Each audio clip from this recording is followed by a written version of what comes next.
friends, welcome back to our channel. If you're new here, hello and welcome. Please subscribe so you can get notified whenever we upload a new video. So, in today's story, we will read Ellie and the Wise Old Owl. Ellie was very happy with herself. She had helped her friend Benny the Beaver to build his new dam, and he was so grateful to her. Now she wanted to show off her new talent. You see, Ellie had recently learned that she could listen better than anyone else. And this meant that when her friend needed help, he wouldn't have to ask her more than once. She was so pleased with herself. Ellie hurried through the trees to find someone new to practice her listening skills on. She went past Sammy the squirrel who was gathering nuts, but Ellie stopped. She knew that Sammy needed some help getting his winter supply ready. She sat down next to him and said, "Sammy, I've learned something amazing." But Sammy just kept on gathering nuts. He didn't even answer Ellie. So she tried again.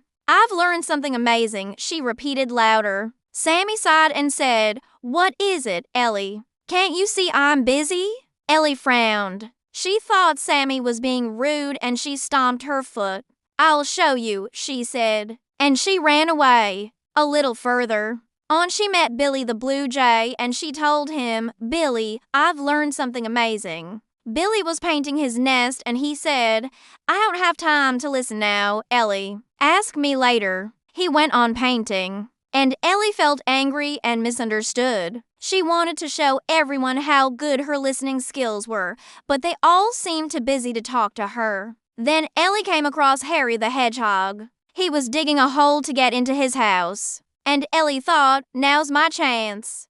She shouted, "Harry, I've learned something amazing." Startled, Harry fell over and asked, "What is it? What happened?" Ellie said, "Can't you see I'm busy trying to dig my house out?" "Oh, sorry, Harry," Ellie said quickly. She didn't want to upset him, so she just hurried away. As Ellie walked along the path, tears filled her eyes. No one wanted to listen to her. Maybe she wasn't as good at listening as she thought, she wondered. Just then, she saw an owl sitting on a branch in front of her. She had never seen this owl before, and she knew that he must be the wisest animal in the forest because only a wise animal could sit quietly and calmly like this. So Ellie thought, "This is my last chance. If he doesn't want to listen to me, then no one will."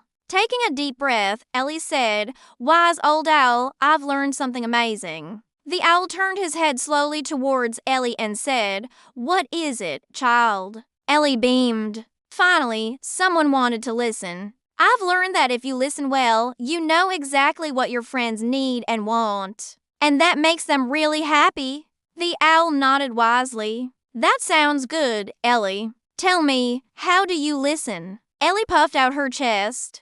"Well, first, I tell them I've learned something amazing, and then I tell them what it is." The owl shook his head slowly. No, Ellie. That's not what listening means. When you truly listen, you don't think about what you want to say next. You pay attention to the other animal. You look into their eyes and you try to understand how they feel. Ellie thought about this. She realized that she hadn't listened to any of her friends. She had only thought about showing off her new skill. Feeling ashamed, Ellie apologized.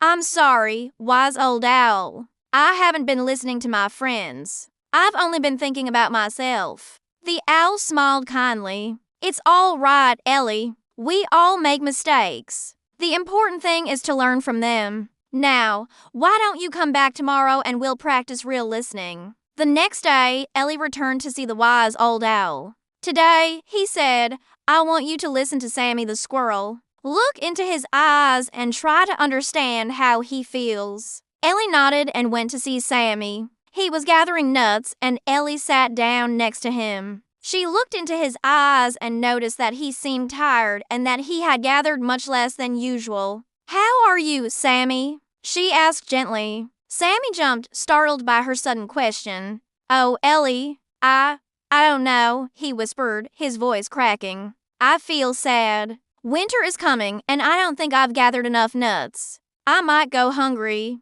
Tears filled Sammy's eyes as he spoke. When Ellie heard this, she felt very sorry for him. She had been so focused on showing off her new skill that she hadn't noticed that Sammy was sad. "Oh, Sammy, I'm so sorry," she said. "Let me help you gather nuts." And together they collected nuts until their baskets were full. Next, Ellie went to see Billy. She sat down next to him and said, "Hi, Billy. How are you?"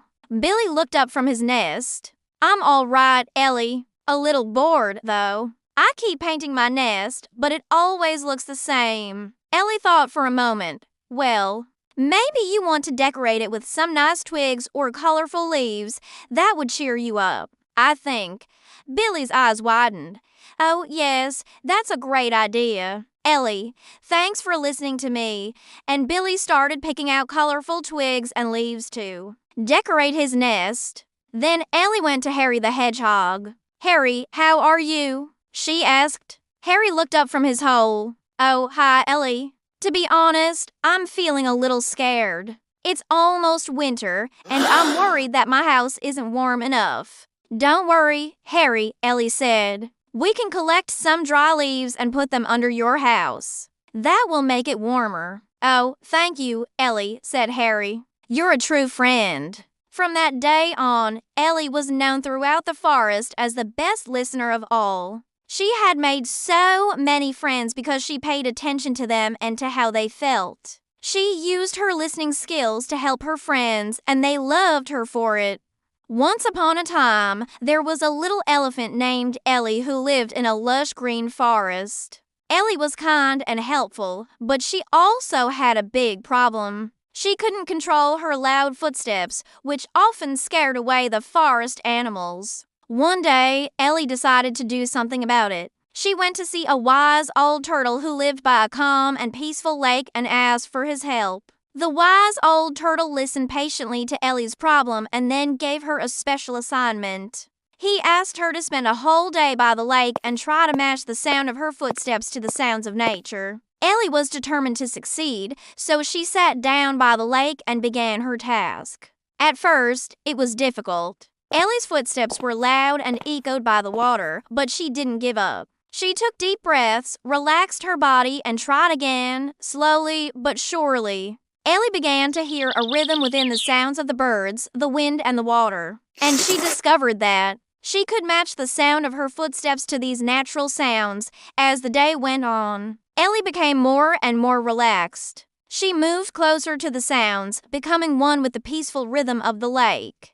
By the end of the day, Ellie could move through the forest without disturbing the other animals. She had become the listening elephant.